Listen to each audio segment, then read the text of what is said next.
Hello guys, Bigg Boss 7 Tamil இன்னையோட third promo release ஆயிருக்குது. இதுல விசித்ராவை வச்சு செஞ்சுட்டு இருக்காங்க. டேய் விடுங்கடா, விசித்ராவை பாவண்டான்ற மாதிரி இருக்கு. ஆல்ரெடி அவங்க மூஞ்சி செத்து போன மாதிரி தான் இருக்குது. இன்னும் என்னென்னடா பண்ணுவீங்க அப்படின்ற மாதிரி தான் பண்ணிட்டு இருக்காங்க. என்ன ஆச்சு, கமல் சார் என்ன சொன்னாரு, மாயா பூர்ணிமா என்ன வேலை பார்த்தாங்க அப்படின்றதுலாம் இந்த வீடியோவில் நம்ம இப்போ பார்க்கலாம். இன்னைக்கு மார்னிங்கே பார்த்தீங்கன்னா ஃபர்ஸ்ட் ப்ரோமோவில் வந்து நல்லா ரோஸ்ட் பண்ணார் சார். வந்து எதுக்கு அப்படின்னா, எதுக்கு நாமினேஷன் பற்றி டிஸ்கஸ் பண்ணுறீங்க அப்படின்ற மாதிரி தான் ஃபர்ஸ்ட் ப்ரோமோ இருந்துச்சு. அதுக்கு மாயா பூர்ணிமா எல்லா மொத்த கேங்கையும் வந்து வச்சு செய்ன்னு செஞ்சுட்டு இருந்தார். அதுக்கப்புறம் செகண்ட் ப்ரோமோவில் என்ன வந்துச்சு அப்படின்னா, இன்னும் குணம் மாறாமல் மனசு மாறினவங்கள யாருன்னு நீங்கள் நினைக்கிறீங்க அப்படின்றதுக்கு ஆளுக்கு ஒருத்தர் சொன்னாங்க. பூர்ணிமா வந்து விஷ்ணு வந்து பூர்ணிமாவை சொன்னாங்க, மாயாவை வந்து அர்ச்சனா சொன்னாங்க. ஸோ இந்த மாதிரி தினேஷ் வந்து விசித்ராவை சொன்னாங்க. ஸோ இதெல்லாமே செகண்ட் ப்ரோமோவில் இருந்துச்சு. தேர்ட் ப்ரோமோ இப்போ ரிலீஸ் ஆயிருக்கு. தேர்ட் ப்ரோமோவில் என்ன சொல்கிறாரு அப்படின்னா, உங்களை பற்றி நீங்கள் என்ன நினைக்கிறீங்க, உங்கள் உடம்புல உங்களுக்குள்ள எது எத்தனை பர்சன்டேஜ் இருக்குது அப்படின்னு சொல்லிட்டு ஒரு 6 ஆப்ஷன் கொடுத்துருக்காரு. என்ன அந்த ஆப்ஷன்ஸ் அப்படின்னு பார்த்தீங்கன்னா, திறமை, விடாமுயற்சி, சகிப்புத்தன்மை, அன்பு, அதிர்ஷ்டம். இது 5 தான் உங்களுக்கு இருக்குது. இந்த 5ல் எது உங்களுக்கு ஜாஸ்தியாக இருக்குது, எது உங்களுக்கு கம்மியாக இருக்குது, இந்த கேம் ஷோவில் நீங்கள் விளையாடுறீங்க, இந்த கேம் ஷோவில் எதை நீங்கள் ஜாஸ்தியாக யூஸ் பண்ணுறீங்க, எது உங்ககிட்ட ஜாஸ்தியாக இருக்குது நீங்கள் நினைக்கிறீங்க அப்படின்னு சொல்லி ஒருத்தர்கிட்டே கேட்குறாங்க. அப்போ ஃபர்ஸ்ட் விஷ்ணு வராரு. விஷ்ணு என்ன சொல்கிறாரு அப்படின்னா, அவரோட இதில் வச்சுருக்காரு. அவரோட இதில் வந்து எதை ஜாஸ்தியாக வச்சுருக்காருன்னா, விடாமுயற்சி வந்து ஜாஸ்தியாக வச்சுருக்காரு. அப்புறம் திறமை வச்சுருக்காரு, அதிர்ஷ்டம் வச்சுருக்காரு, அன்பு, சகிப்புத்தன்மை இதெல்லாம் வச்சுருக்காரு. இதெல்லாம் வச்சுட்டு அன்பு எனக்கு ரொம்ப ஜாஸ்தியாகவே இருக்குது சார். ஆனால் இந்த வீட்டில் நான் அந்த அன்பை ஜாஸ்தியாக காட்டலை. எங்கே நான் அன்பை ஜாஸ்தியாக காமிச்சா இவங்க கூடலாம் சண்டை போடாமல் போயிட முடியுமோ அப்படின்றதுனால நான் அன்பை வந்து யாருக்கிட்டையும் பெருசாக காமிச்சதில்லை அப்படின்னு விஷ்ணு சொல்கிறாரு. இதை கேட்டுட்டு கமல் வந்து பயங்கரமாக விழுந்து சிரிச்சிட்டு இருக்காரு. அதுக்கப்புறம் வந்து விசித்ரா வராங்க.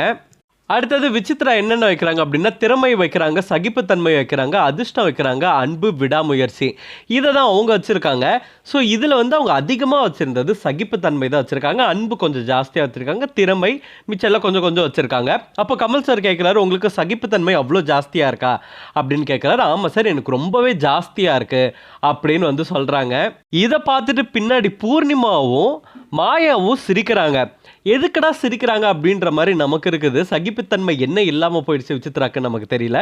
பட் அவங்க சிரிச்சிட்டு இருந்தாங்க. கமல் சார் உடனே, என்னங்க நீங்கள் சகிப்புத்தன்மை இருக்குதுன்றீங்க, பின்னாடி சிரிச்சிட்டு இருக்காங்க, ஆனால் யாருன்னு நான் சொல்ல மாட்டேன் அப்படின்னாங்க. அவங்க திரும்பி பார்த்துட்டாங்க, மாயா பூர்ணிமா தான் சிரிக்கிறாங்க அப்படின்னு சொல்லி. ஐயோ சார், நாங்கள் சும்மா சிரிச்சிட்டு இருந்தோம், என்ன சார் நீங்கள் அப்படின்ற மாதிரி என்னாங்க.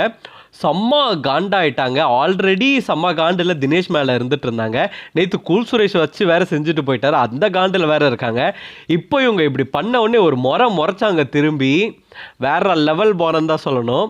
அதுக்கப்புறம் யார் வந்தா அப்படின்னா, அடுத்தது வன்மம் பிடிச்ச ரவினா வந்தாங்க, விஷ பாட்டில். அவங்க என்ன சொன்னாங்க அப்படின்னா, எல்லாத்துக்கும் ஈக்குவலாக கொடுத்துட்டாங்க. அவங்க என்னென்ன வச்சுருந்தாங்கன்னா, திறமை, சுயநலம், அதிர்ஷ்டம், வன்மம், விடாமுயற்சி இதெல்லாம் வச்சுட்டாங்க. ஆப்வியஸ்லி எனக்கு வன்மம் இருக்குது, சுயநலம் இருக்குது அப்படின்றத சொல்லிட்டாங்க. வன்மம் ஏமா இருக்குது அப்படின்னு கேட்டதுக்கு என்ன சொல்கிறாங்கன்னா, வன்மம் இல்லைன்னா இந்த வீட்டில் இருக்கவே முடியாது சார், தாக்கு பிடிக்கவே முடியாது அப்படின்ற மாதிரி ரொம்ப வன்மத்தை வந்து அவ்வளோ விட்டு கொடுத்து பேசுகிறாங்க. அது வேணும், அது வாழ்க்கையில் எவ்வளோ முக்கியம் தெரியுமா, அதெல்லாம் இல்லைன்னா இவங்ககிட்டலாம் இருக்க முடியுமா அப்படின்ற மாதிரி சொல்கிறாரு. அதுக்கு தான் கமல் சார் சொல்கிறாரு, வன்மம்ன்றது உங்கள் வாழ்க்கையில் ரொம்ப இம்பார்ட்டண்ட்டான ஒரு திங்காக நீங்கள் பார்த்துட்டு இருக்கீங்களா, ஒருத்தரோட வாழ்க்கையில் அது இருக்கணும்னு தான் நீங்கள் உள்ள இவ்வளோ நாள் நினச்சிட்டு இருக்கீங்களா அப்படின்னு சொல்கிறாரு. எல்லாரும் சிரிக்கிறாங்க. பார்க்கும்போது மொக்கையாக தான் இருந்துச்சு, என்னடா நடக்குதுன்ற மாதிரி இருந்துச்சு.